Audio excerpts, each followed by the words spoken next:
అందరికీ నమస్కారం. Welcome to Bharati TV. ప్రస్తుత రాజకీయ అంశాల మీద మనతో పాటు చర్చలో పాల్గొంటున్నారు చలసాని శ్రీనివాస్ గారు. సార్తో మాట్లాడదాం, మరిన్ని విషయాలు తెలుసుకుందాం. నమస్కారం శ్రీనివాస్ గారు. నమస్కారం, అందరికీ నమస్కారం.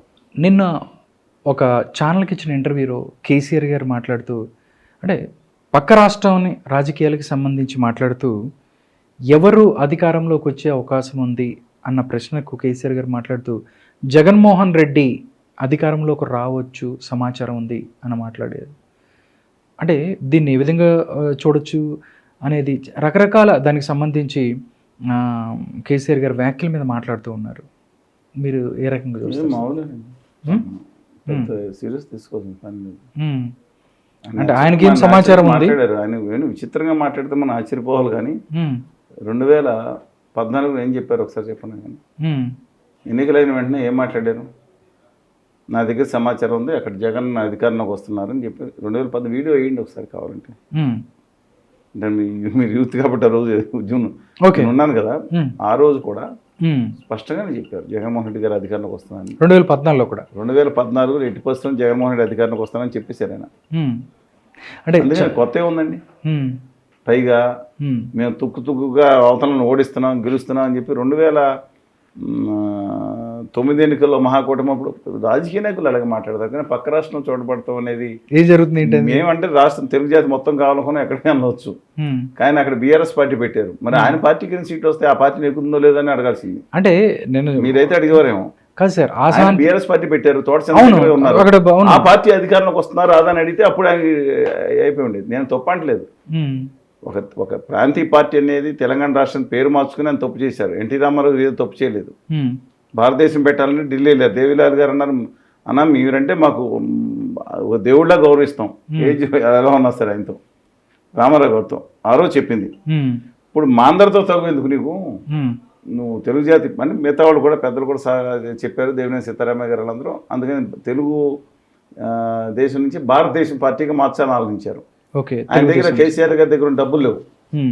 అపార్ట్ ఫ్రమ్ డబ్బులు చూసుకునే మనిషే కాదు ఆయన జీవితంలో, ఒక నిజాయితీగా బతికి మనిషి. అహమో కొంచెం లోపాలు ఉన్నా ఒక పేద ప్రజల కోసం అనుకున్నా నేను అలా వెళ్ళిపోయారు.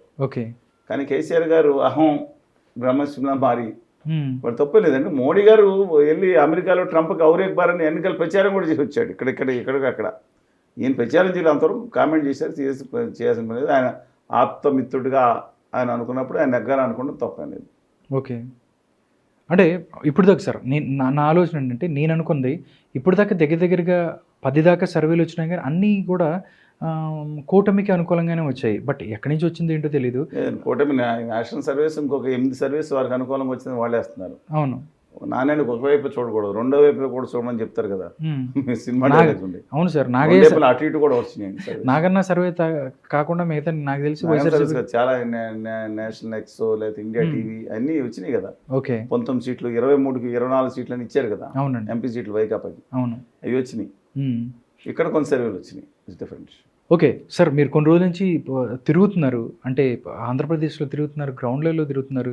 మీరు ఉద్యమంలో కూడా ఉన్నారు. ఆంధ్రప్రదేశ్కి సంబంధించి ప్రత్యేక హోదా కానీ వీళ్ళందరినీ కలుపుకొని ముందుకెళ్తున్న ప్రయత్నం చేస్తున్నారు. గ్రౌండ్ లెవెల్లో నిజంగా ప్రజలు వీటి మీద అసలు ప్రత్యేక హోదా అనే అంశం మీద గురించి ఆలోచించే పరిస్థితి, మాకు ఇది కావాలి, మేము భంగపడ్డాము, మేము బాధపడ్డాము, మేము మోసపోయాము అన్ని ప్రజల నుంచి ఏదన్నా కొంచెమన్నా, మీరు ఇన్ని రోజులు తిరుగుతున్నారు, మిమ్మల్ని చూస్తుంటే ఈయన ఎన్ని రోజులు ఇలా పోరాడతారని నాకే అనిపిస్తుంది. ఆంధ్ర తెలుగు జాతి హక్కుల కోసం, ప్రత్యేక హోదా కోసం దానికోసం పోరాడలేదు. తెలుగు జాతి హక్కులు ఆత్మగౌరవం కోసం ఖచ్చితంగా పోరాడతాం. చివరి శ్వాస ఉన్నంత వరకు పోరాడతాం. ప్రజల్లో ఉందా లేదంటే, సమైక్యాంధ్ర భవన్ 1996-97లో ఇందారెడ్డి గారు పార్టీ పెట్టి ఒక వ్యాన్లు కొని, అప్పుడు ఏంటంటే జై తెలంగాణ, చాలామంది తెలియదండి, ఇది కొత్తగా వచ్చిన పిల్లలకి తెలీదు, లేదు ఉద్యమ నాయకులు కూడా తెలియదు కొంతమందికి. మీరు ఇంటర్వ్యూ చేయండి ఎవరైనా తెలంగాణ రాష్ట్రం నుంచి కూడా. ఇందారెడ్డి గారు మల్దశలో కొత్త పార్టీ పెట్టారు, జై తెలంగాణ పార్టీ పెట్టారు. అందులో వ్యాన్ ఒకటి చేరి లకడీగా బృందం అపార్ట్మెంట్స్లో పెట్టి మా ఆఫీసు లేకుండా రోజు ఏదో మాట్లాడుతుండే. అందుకని బాధ వచ్చింది నాకు. అందుకని నేను బయటకు వచ్చింది. అదేంటి తెలుగు జాతిని చెరగొడతాం ఏంటి, తెలుగు ఇవన్నీ ఏంటని ఆయన కాంగ్రెస్ పార్టీలో నిమజ్జనం చేశారు ఆయన పార్టీని. తర్వాత 98 నుంచి మళ్ళీ తర్వాత పిఎల్ విశ్వేశ్వరరావు గారు, సింహాద్రి గారు వీళ్ళందరూ రావడం జరిగింది. తర్వాత జయశంకర్ గారు, తర్వాత కేసీఆర్ గారు పార్టీ పెట్టారు. అప్పుడు ఏమన్నారండి? ఎంతమంది ఉన్నారు? ఆ రోజు నేను సమైక్యాంధ్ర అన్నప్పుడు ఏంటి వీళ్ళు భ్రమలో బతుకుతున్నారు, ఇప్పుడు బాగా ఒక సలహాదారుగా ఉన్న వ్యక్తి చక్రం తిప్పిన క్యాబినెట్ వదని మేము భ్రమలో ఉన్నాం, అసలు తెలంగాణ రాదు, ఈ భ్రమలో ఉన్నారు వాళ్ళు.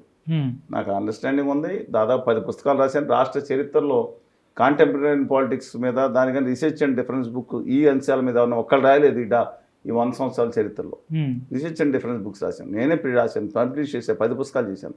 రాష్ట్రం తిరిగాను, ఇది న్యాయ పోరాటం చేసాం, ఢిల్లీ దగ్గరికి వెళ్ళాం, ఎంత చేసామని చేసాం. శ్రీకృష్ణ కమిటీ చాలాసార్లు చెప్పాం.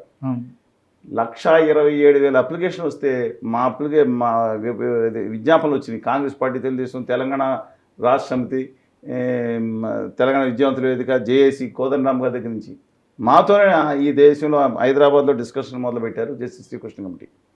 అప్పుడు మేము ఒకళ్ళిద్దరం అనుకోలేదు. అలాగే ప్రత్యేక హోదా మొదలుపెట్టినప్పుడు ఎవరండి నాతో పాటు ప్రొఫెసర్లు, వైస్ ఛాన్సలర్, నా పక్కన ఉండే ఇంటలెక్చువల్స్ ఫోరం పెద్దలు, కొంతమంది విద్యార్థులు నవ్వారు. ఆఖరి చంద్రబాబు నాయుడు గారు అన్నారు, ఎక్కడి నుంచి తీసి పుట్టించారండి ఉద్యమాన్ని, మొత్తం రాష్ట్రం తలకిందులు అయిపోతుంది అన్నారు. రాష్ట్రానికి లాభం జరిగింది కదా అని అందరూ అడిగారు. ఎంతో కొంత మీ వల్ల లాభం ఉంది. వెంకయ్య నాయుడు గారు చేసినండి, ఆయన ఎలా గొడవ చేసాం, ఇబ్బంది పెట్టాం, ఇంట్లో గొడవ చేసాం, ఆఫీసులో కత్తిపెట్టి పొడి చేస్తారు నా మీద అని మాట్లాడాడు ఆయన. అంత పెద్ద మనిషి. ఆ పక్కన అనంతకుమార్ గారు ఉన్నారు, సురేష్ కుమార్ గారు ఉన్నారు, మాజీ మంత్రి చనిపోయిన ఆయన. అందరూ అక్కడ ఉండగా నేను చెప్తున్నానండి. అలాంటిది ఏదో విధంగా మీరు ఇంకో గొడవ చేద్ది, నేను ఏపీకి వచ్చినప్పుడు ఏదో ఒకటి పట్టుకొస్తా అన్నారు. ఏదో కేంద్ర మంత్రి రాజ్నాథ్ సింగ్ గారిని, నితిన్ గడ్కరీ గారిని, ఉమాభారతి గారిని మామూలుగా వచ్చే ఉద్యమం బంధులు రాష్ట్రం మొత్తం బంద్ చేసాం. ఏమైందండి? 10 మంది మొదలుపెట్టు రాష్ట్రం మొత్తం బంద్ చేసాం. ఈ బాధ్యత ఆంధ్రప్రదేశ్లో మొట్టమొదటి మేము పిలిపించాం, పార్టీలు కాదు. నాకున్న బలం ఏంటని సక్సెస్ అయిందండి. ప్రజలు నమ్మారు. 2019 తర్వాత అంతకన్నా గట్టిగా ఉధృతంగా ఉద్యమం చేస్తాం. మీరు మోసం చేశారు. మీరే మీ మీడియా, మేజర్ మీడియా 90% చూపించలేదు. దానికి నేను బాధ్యుడినండి. వందలాది చోట్ల కార్యక్రమాలు చేసాం, బస్సు యాత్రలు చేసాం, సమరయాత్రలు చేసాం. ఎన్ని గ్రామాలు, ఎన్ని చోట్లండి. 26 జిల్లాల్లో ఎన్ని ధర్నాలు పెట్టించాం. ఢిల్లీలో ఎన్నిసార్లు చేసాం, కేంద్ర మంత్రి కలిసాం, నిలదీసాం, పార్లమెంట్ ముట్టడించాం. ఏం చేయాలో అన్నీ చేసాం. ఇతర రాష్ట్రాల్లో కూడా మీటింగ్లు పెట్టాం అన్ని చోట్ల సంఘంలో. కానీ ఇవాళ మీరు అంత కరెక్టే. ప్రజల్లో ఏంటంటే భావోద్వేగం రెచ్చగొట్టేశారు. మనకేం కావాలి? కులం ఒకటి, మతం ఒకటి, మన ఈ వారసత్వ రాజకీయ నాయకుడు గొప్ప. పొద్దున్న లేస్తే వీడు ఆడి సైకో అని ఒకళ్ళు, వీడు శాడిస్ట్ అని ఒకళ్ళు, వీళ్ళు పెళ్ళాలని ఒకళ్ళు. ఇదే చర్చలో రాష్ట్రంలో పట్టిన దౌర్భాగ్యం ఏంటంటే ఈ వ్యక్తిగత ఆరాధనలో కులాలు, మతాలు, బూతులతో చుట్టూ మీ మీడియా తిప్పింది, మేజర్ మీడియా. అందరూ అంటలేదు. You are responsible for this. ఇవాళ మా వాదన కానీ ప్రజల యొక్క ఆత్మగౌరవ వాదన కానీ తెలియకుండా చేసింది కూడా మీరే. You are responsible, solely responsible for this అండి నేను చెప్తున్నాను. ప్రజల్లో ఎందుకు లేదండి? వాళ్ళ భావితరాల పట్ల ఆసక్తి లేదా? ఈ తాత్కాలిక భావోద్వేగంతో ఇక మనకి వీళ్ళు కొంతమంది అనుకుంటున్నారు చంద్రబాబు, పవన్ కళ్యాణ్ రాకుండా ఉండి చాలు, రాష్ట్రం ప్రమాణం అయిపోతుంది, వీళ్ళు రాకుండా ఉండే చాలు, ఇంకేం అక్కర్లేదు వీళ్ళ జీవితంలో. ఇక జీవితంలో ఏం కోరికలు లేవు. వాళ్ళు రాకుండా ఉండే చాలు, రాష్ట్రం ఎలా అయిపోద్ది అభివృద్ధి? ప్రత్యేక అంటే అడ్డగాడిది ఏమన్నా చెప్తూ ఉంటారు కదండి. బ్రహ్మాండమైన తీసుకొచ్చి దాని మీద ఏమైనా వీళ్ళు సరుకులు తీసుకొచ్చి అమ్మేస్తూ ఉంటారు కొంతమంది పిచ్చేనాలు. అలాగే చంద్రబాబు నాయుడు గారు పార్టీ తెలుగుదేశం వెళ్ళట్లో ఇంక జగన్ రాకుండా ఉండే చాలంటే సర్వంగా రాష్ట్రానికి వచ్చేసినట్టేనంట పునర్నిర్మాణం. అంటే ఏంటంటే మాట్లాడేది? ఎక్కడిని తీసుకొస్తారండి జనాల్ని? పిచ్చోళ్ళని చేయడానికా? రాష్ట్ర హక్కుల గురించి మాట్లాడలేదు. నాకు అర్థం కావట్లేదండి. ఒక ఆయన నేనన్నా ఎస్ వాళ్ళ మాయా ప్రపంచంలో పెడుతున్నారు, కానీ మా మాట నమ్మేవాళ్ళు శాశ్వతంగా ఏదో రోజు ఉంటారు. తెలుగు జాతి హక్కులు తీసుకెళ్ళి ఢిల్లీ పాఠశాల కాళ్ళ దగ్గర పెట్టాను, తల దగ్గర తీసుకెళ్ళి పెట్టానని ఒక అద్భుతం, ఒక ప్రజలకు సేవ చేయాలన్న వ్యక్తి. నేను ఢిల్లీ ఒక మంచి ఆశయం ఉన్న వ్యక్తి, కోట్లాది మంది, లక్షలాది మంది ప్రజలు గట్టిగా అభిమానించే వ్యక్తి వెళ్ళి నేను తీసుకెళ్ళి ఆ ఢిల్లీ పాఠశాల, గుజరాతీ పాఠశాల నా తలకాయ పెట్టి 10 నిమిషాలు అలా ఉంచేసి కాళ్ళు పట్టుకున్నానని మాట్లాడాడంటే తెలుగు జాతి ఈ దేశ చరిత్రలో 70 సంవత్సరాల స్వాతంత్ర భారత చరిత్రలో ఎవరో మాట్లాడలేదు. ఆ మాట అనిపించారు వాళ్ళు. అలాంటి మంచి మనిషితే అలా మాట అనిపించారు. ఏం చేయాలి చెప్పండి? ఆత్మకూర ఢిల్లీ పాఠశాల, గుజరాతీ పాఠశాల తాకట్టు పెట్టే పరిస్థితి వచ్చిందంటే అయినా కూడా తెలుగు ప్రజలు తెలుసుకోలేదంటే ఏం చేయాలి? నేను ఏం చేయాలి చెప్పండి? మేము రాష్ట్రాన్ని తిరుగుతున్నాం. మొన్న వెళ్ళాను ఎర్రనారాయణ స్వామి గారు పశ్చిమ గోదావరి జిల్లా ఉండి కాన్స్టిట్యున్సీలో ఉప్పులూరులో మహానుభావుడు. ఆయన ఆస్తి కోల్పోయాడు, మంత్రులు చేశాడు, ఎంపీ చేశాడు, ఆయన ఎమ్మెల్యే చేసి చెప్తున్నా అన్నీ చేసినాను. ఎర్ర నారాయణస్వామి గారిని పోలవరం సాధన సంస్థ అధ్యక్షుడు మా అధ్యక్షుడు అని విగ్రహావిష్కరణ వెళ్ళాను. 100 మంది వచ్చారు. I spend lot of time అన్నమాట. చాలా టైం వాళ్ళతో స్పెండ్ చేశాను. అంటే దేని గురించి ప్రజల్లో ఉందండి, ప్రజల్లో ఉంది. మనకి వాళ్ళు వచ్చేస్తే రెచ్చగొట్టేశారు వీళ్ళందరూ. కొన్ని మీడియాలు, అన్ని మీడియాలు నేను అన్నా, కొన్ని మీడియాలు మా వాళ్ళని చూపిస్తూ ఉన్నారు, మిగతాలు నేను అన్నాను. అందరూ తీసుకెళ్ళి పొద్దునుంచి ఇది పెడితే ఆ హీరో ఏమన్నాడు, ఈ హీరో అన్నాడు, వీళ్ళు ఎవరిని తిట్టారు, వాళ్ళని తిట్టారు. సూపర్ రా, వీళ్ళు సూపర్. ఏంటి సూపరు? భావిత వీళ్ళు హీరోలు కావాలి, ఇంకోటి హీరోలు ఏంటి? వీళ్ళ భావితరాల గురించి మాట్లాడారు పిల్లలు. వీళ్ళ పిల్లలు ఎక్కడికి వెళ్తున్నారు? 90% మంది పిల్లలు వలస వెళ్తున్నారండి. వీళ్ళు ఎవరిని వస్తే విష్ణుమూర్తిని తీసుకొచ్చి కూర్చోబెడితే, లేదా యేసుప్రభుని తీసుకొచ్చి ఇంకొకరిని తీసుకొచ్చి పెడితే అయిపోయిందా? ప్రత్యేక హోదా లేదు, విభజన హామీలు లేవు, రాయితీలు లేవు. నేను చెప్పిన మాట ప్రతి ఒక్కళ్ళు గమనించమని చాలా మీతో కూడా చాలాసార్లు చెప్పాను. విత్ డ్యూ రెస్పెక్ట్స్ యువర్ నా వాయిస్ మీ ద్వారా వెళ్తుంది. Thankful to social media some what. Chandrababu Naidu గారు అధికారంలోకి వచ్చిన 2014 జూన్ 8వ తారీఖున ఆంధ్రప్రదేశ్ బేస్ సాఫ్ట్వేర్ ఎక్స్పోర్ట్స్ 1200 కోట్ల రూపాయలు ఒప్పున్నాయి. ఖచ్చితంగా వినండి మీరు, ప్రతి ఒక్కళ్ళు వినండి. దానికేమో పెద్ద బిల్డింగ్లు కట్టక్కర్లేదు, దానికేమో 10 ఏళ్ళు పట్టదండి. వారు అధికారంలో దిగిపోయే నాటికి 2019 మే 30వ తారీఖు నాటికి సాఫ్ట్వేర్ ఎక్స్పోర్ట్స్ కూడా అంతే ఉన్నాయి. మధ్యలో వచ్చినాయి, తరివేసినాయి, పోయినాయి కాదండి, ఏం పెరగలేదు. ఆయన ప్రయత్నం చేయలేదు అనలేదు. లోకేష్ గారు ప్రయత్నం చేశారు. ఆఖరిలో హెచ్సిఎల్లో ఆయన్ని శివనారాయణ గారిని పిలిపించారు, పెడదాం అనుకున్నారు. నెంబర్ ఆఫ్ ఇష్యూస్ ఉన్నాయి, మేము అవ్వచ్చు. ఈయన జగన్మోహన్ రెడ్డి గారు వచ్చారు, మేకపాటి గౌతమ్ రెడ్డి గారు కొంత ప్రయత్నించవచ్చు, ఆయన దివంగతులైనారు. తర్వాత కోడిగుడ్ల అమర్నాథ్ గారు వచ్చారు. నేను అడుగుతున్నాను, ఏం చేశారండి? 2000 కోట్లు అంట బేస్ ఎక్స్పోర్ట్స్ అంట, బీపీఓ కాదు. ఇదా పక్క రాష్ట్రాలు చూడండి, సిగ్గు తెచ్చుకోమండి, సిగ్గు ఉండాలి పాలకులకి. నేను మాట్లాడిన దానికి ఆ పాలకులకి, అభిమానులకి, వీరరామ్మాలకి బాధ కలిగినా సరే వాళ్ళ గుండెల మీద చేసుకుని మాట్లాడమనండి. వాళ్ళ పిల్లల భవిష్యత్తు గురించి మాట్లాడమనండి. ప్రత్యేక విభజన హామీల గురించి పాటుపడకుండా చేతగానిగా చావ చచ్చి ఢిల్లీ పార్టీల దగ్గర తలకాయ తాగడి పెట్టినాళ్ళు. వీళ్ళు భావితరాల భవిష్యత్తు నాశనం చేయలేదా?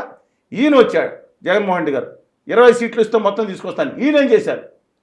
పక్క రాష్ట్రం అంటే తెలంగాణలో సాఫ్ట్వేర్ ఎక్స్పోర్ట్స్ 24 నాటికి 3 లక్షల కోట్లు చేరుకుంటున్నాయి.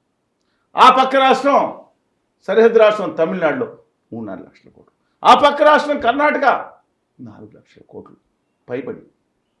నేను చెప్పింది ఫిగర్స్ అండి. 4 లక్షల కోట్ల రూపాయల సాఫ్ట్వేర్ ఎక్స్పోర్ట్స్. ఎంతమంది ఎంప్లాయీస్? డైరెక్ట్ ఎంప్లాయ్మెంట్ తెలంగాణలో 10,50,000 మంది ప్లస్ అలైడ్ సెక్టార్ మీద ఆధారపడిన ఇంకొక 10 లక్షల కుటుంబాలు. ఇట్స్ నాట్ ఏ జోక్ అండి.